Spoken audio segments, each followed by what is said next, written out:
শ্রীমদ্ ভগবদ গীতা, যেখানে এমন সব উপদেশ রয়েছে যা আপনার সব সমস্যার সমাধানের পথ বলে দেয়। তার যে সমস্যা যে কোনো যুগ কাল সময়েরই হোক না কেন, সব কিছুর একটাই নিদান ভগবান শ্রীকৃষ্ণের দেওয়া শ্রীমদ্ ভগবতের গীতার জ্ঞান। আপনারা জানতে পারবেন সাংসারিক অশান্তি, কর্মক্ষেত্রে ঝগড়া বিবাদ, বন্ধুবান্ধব আত্মীয় স্বজনের সঙ্গে সংঘর্ষ, পিতামাতার সঙ্গে মনোমালিন্য, কেরিয়ারের সমস্যা এবং গীতা জ্ঞানের মাধ্যমে এই সমস্ত সমস্যার সমাধান। নমস্কার, ঈশ্বর তত্ত্ব চ্যানেলে আপনাদের সবাইকে স্বাগত। আজকের এই ভিডিওতে আপনারা জানতে পারবেন আমরা ভগবদ্গীতা কেন পড়ব, ভগবদ্গীতা কি এবং স্কন্দ পুরাণে অবধি খণ্ডে শিল ব্যাসদেবকৃত গীতার মাহাত্ম্য, এবং তার সঙ্গে আমরা আরও জানব পদ্মপুরাণে দেবাদিদেব শিব কর্তৃক ভগবদ্গীতার মহিমা কীর্তন প্রথম অধ্যায়। চলুন তাহলে শুরু করা যাক আজকের এই ভিডিও। প্রথমেই চলুন জেনে নেওয়া যাক স্কন্দ পুরাণে অবন্তি খণ্ডে শিল ব্যাসদেবকৃত গীতার মাহাত্ম্য। আমরা অনেকেই সংস্কৃত শ্লোকগুলি সঠিক উচ্চারণ করতে পারি না বলে গীতা পাঠ করতে ভয় পাই এবং গীতার মূল অর্থ বুঝতে পারি না বলে গীতা পাঠে অমনোযোগী হই। গীতা কি এবং কেনই বা আমরা গীতা পড়ব, অর্থাৎ গীতার মাহাত্ম্য আমরা আজ এই ভিডিওর মাধ্যমে জানার চেষ্টা করব। তাই আজ সহজ বাংলা ভাষার মাধ্যমে স্কন্দ পুরাণে অবন্তি খণ্ডে শিল ব্যাসদেবকৃত গীতার মাহাত্ম্য আজ জানব। চলুন জেনে নেওয়া যাক গীতার মাহাত্ম্য। স্কন্দ পুরাণে অবন্তি খণ্ডে শিল ব্যাসদেবকৃত গীতার মাহাত্ম্য। এক, স্বয়ং শ্রীকৃষ্ণের মুখপদ্ম থেকে নিঃসৃত হয়েছে শ্রীমদ্ ভগবদ গীতা। সেই গীতা সুন্দরভাবে পাঠ করতে হবে। অন্যান্য বহু শাস্ত্রের প্রয়োজন নেই, যেহেতু শ্রীমদ্ ভগবদ গীতা সর্বশাস্ত্রময়ী, সর্বদেবময়ী ও সর্বধর্মময়ী, সুতরাং গীতা অভ্যাস করা একান্তই কর্তব্য।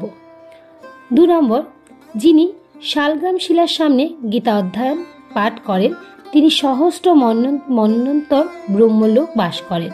যদি কোনো ব্যক্তি বারংবার জগৎনাশ বা চৌর্যকর্ম করে, এমন জন গীতা অধ্যায়ী হলে কোনো প্রকার পাপে তাকে লিপ্ত করতে হতে হয় না। উপরন্তু তিনি সর্বজ্ঞ হন এবং 10,000 গোদানের ফল লাভ করেন। প্রত্যহ গীতা অধ্যায়ী ব্যক্তি অভয়প্রদ প্রাপ্ত হন। 3 নম্বর, যিনি গীতার একটি অধ্যায়, একটি শ্লোক কিংবা অর্ধ শ্লোক মাত্র পাঠ করেন তিনি সংসার পাপ থেকে মুক্ত হয়ে বিষ্ণু ধামে গমন করেন। 4 নম্বর, যে ব্রাহ্মণ ভগবদ গীতা শ্রীকৃষ্ণের বিশ্বরূপ নামক 11 অধ্যায় ও বিভূতি যোগ নামক 10 অধ্যায় নিত্য পাঠ করে, সমগ্র বেদ, ইতিহাস, পুরাণ অধ্যয়ন করলে যে পুণ্য হয়, এক শ্লোকে সেই পুণ্য হয়ে থাকে। যিনি প্রতিদিন বিশ্বরূপ ও বিভূতিযোগ নামক অধ্যায় পাঠ করেন তিনি আব্রাহ্ম স্তম্ভ পর্যন্ত জগতে প্রীতি সাধন করেন। 5 নম্বর, ভগবান শ্রীকৃষ্ণ প্রত্যহ গীতা অধ্যায়ী ব্যক্তির 32 প্রকার অপরাধ ক্ষমা করেন। যিনি গীতাশাস্ত্র লিখে বৈষ্ণবকে দান করেন তিনি প্রত্যহ শ্রীহরি পূজার ফল প্রাপ্ত হন, সন্দেহ নেই। 6 নম্বর, গীতার তত্ত্ব যে জানে না তার থেকে অধম ব্যক্তি আর কেউই নেই। 7 নম্বর, যিনি নিত্য গীতা পাঠ করেন তিনি সব রকমের পাপ থেকে মুক্ত হয়ে শ্রী বিষ্ণুর পরমধামে গমন করেন। 8 নম্বর, যিনি নিষ্ঠা সহকারে নিত্য গীতার 2টি অধ্যায় পাঠ করেন তিনি নিঃসন্দেহে ইন্দ্রলোক লাভ করে সেখানে কল্পকাল বাস করেন। 9 নম্বর, যিনি ভক্তি সহকারে দৈনিক গীতা অধ্যয়ন পাঠ করেন তিনি চিরকালের জন্য রুদ্রগণে পরিগণিত হয়ে রুদ্রলোক লাভ করেন এবং মৃত্যুকালে গীতার্থ পাঠ বা শ্রবণ করে মহাপাতকযুক্ত ব্যক্তিও মুক্তিভাগী হয়। এবার চলুন আমরা জেনে নেব পদ্মপুরাণে দেবাদিদেব শিব কর্তৃক ভগবদ্গীতার মহিমা কীর্তন প্রথম অধ্যায়। পার্বতী দেবী বলছেন, হে প্রভু, সকল অপার্থিব সত্য আপনার অবগত। এবং আপনার কৃপায় আমি লীলা পুরুষোত্তম ভগবান শ্রীকৃষ্ণের মহিমা শ্রবণ করেছি। হে ভগবান, এখন আমি আপনার কাছে যা শ্রবণ করলে ভগবান কৃষ্ণের প্রতি ভক্তি বৃদ্ধি পায়, শ্রীকৃষ্ণের মুখনিসৃত সে শ্রীমদ্ ভগবদ গীতার মাহাত্ম্য শ্রবণের অভিলাষী। শ্রী শিব বললেন, জলদ মেঘ বর্ণ যার রূপ, পক্ষীরাজ গরুর যার বাহন, অনন্ত শেষ সহস্র ফণা বিশিষ্ট নাগ যার শয্যা, সেই অপার মহিমা মণ্ডিত ভগবান বিষ্ণুকে আমি সর্বদাই উপাসনা করি।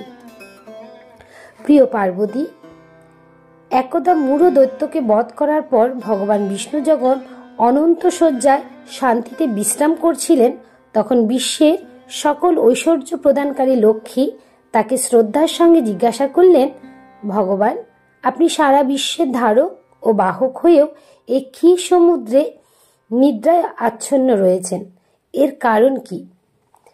ভগবান বিষ্ণু উত্তর দিলেন, হে প্রিয় লক্ষ্মী, আমি নিদ্রামগ্ন নই। আমার শক্তি কেমন বিস্ময়করভাবে কাজ করছে আমি সেটাই পর্যবেক্ষণ করছি। আমার এই বিস্ময়কর শক্তি দ্বারাই আমি কিছু নিয়ন্ত্রণ করছি, তথাপি আমি স্বতন্ত্র। আমার এই দিব্য কার্যকলাপ স্মরণ করে বড় বড় ভক্ত ও যোগীরা জন্মমৃত্যু চক্র থেকে নিজেদের মুক্ত করতে সক্ষম হন এবং আমার নিত্য চিন্ময়ে প্রকৃতি প্রাপ্ত হন। লক্ষ্মীদেবী বললেন, হে সর্বনিরামক, আপনি মহান যোগীদের ধ্যানের লক্ষ্য।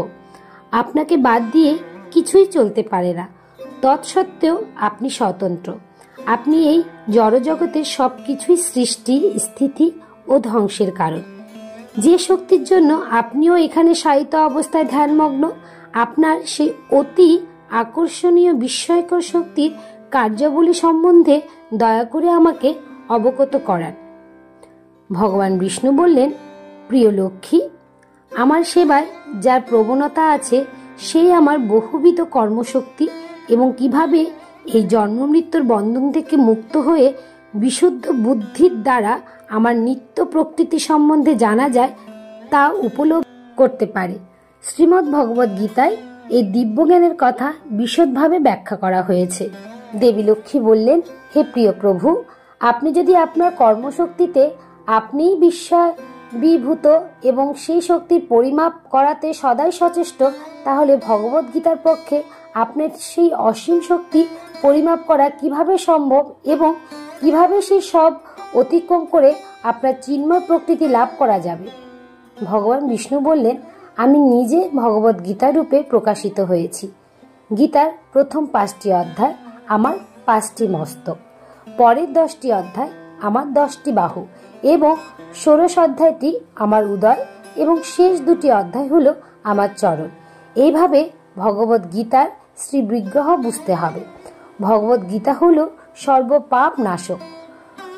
কোনো বুদ্ধিমান ব্যক্তি যদি প্রতিদিন গীতার একটি অধ্যায় বা একটি শ্লোক, অর্ধ শ্লোক বা অত্যন্ত পক্ষে 1/4 শ্লোকও আবৃত্তি করে, তবে তারও শর্মার মতো একই গতি হবে। লক্ষ্মীদেবী জিজ্ঞাসা করলেন, সুশর্মা কে প্রভু? সে কোন শ্রেণীর অন্তর্গত এবং তার কি গতি হয়েছিল?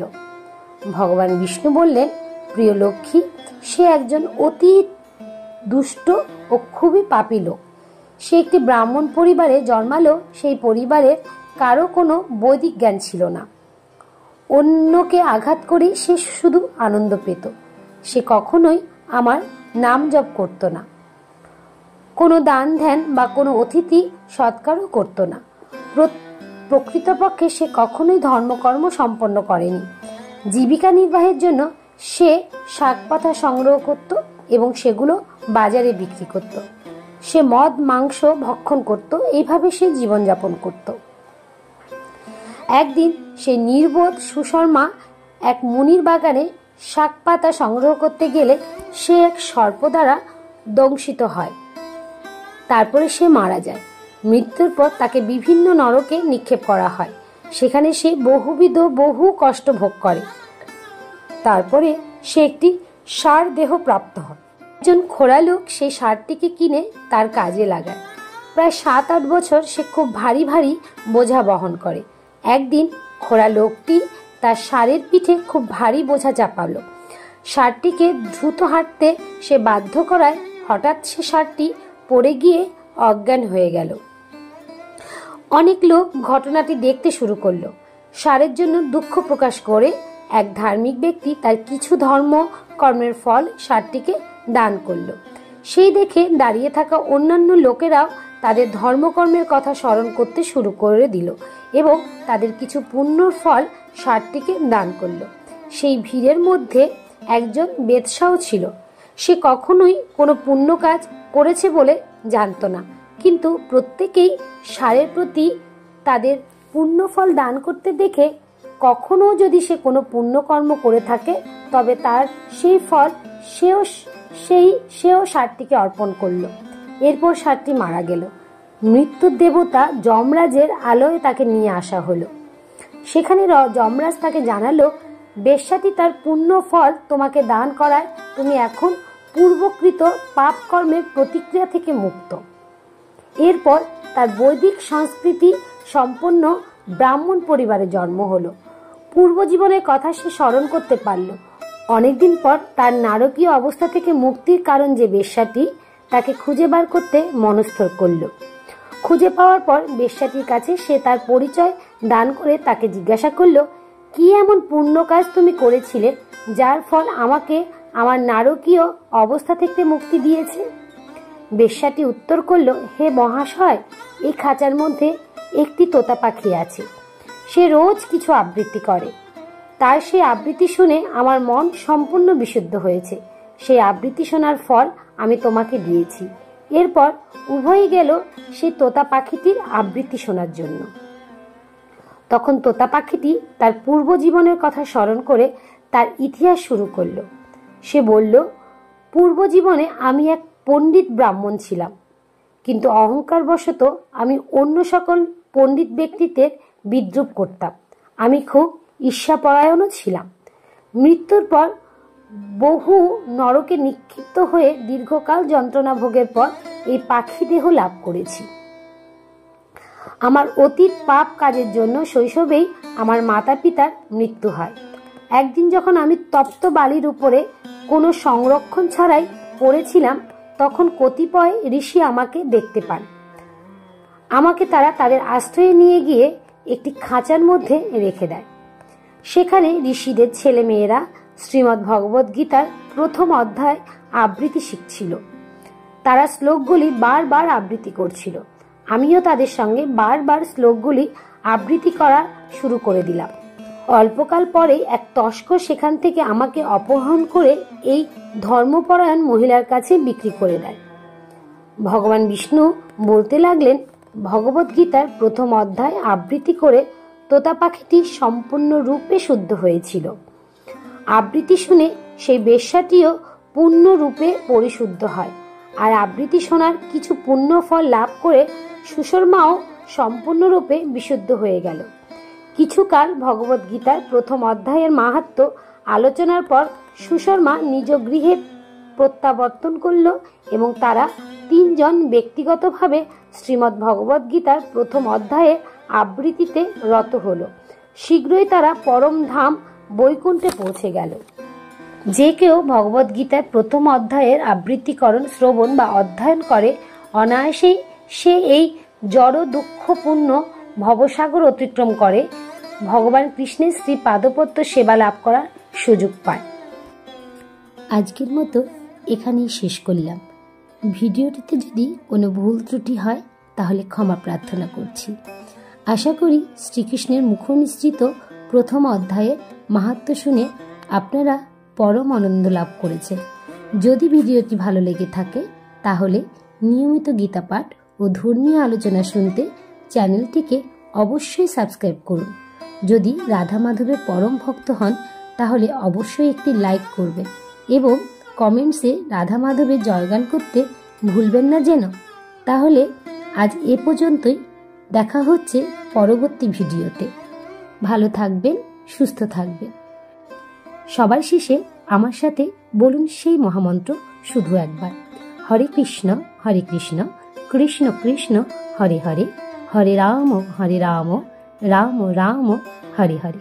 নমস্কার।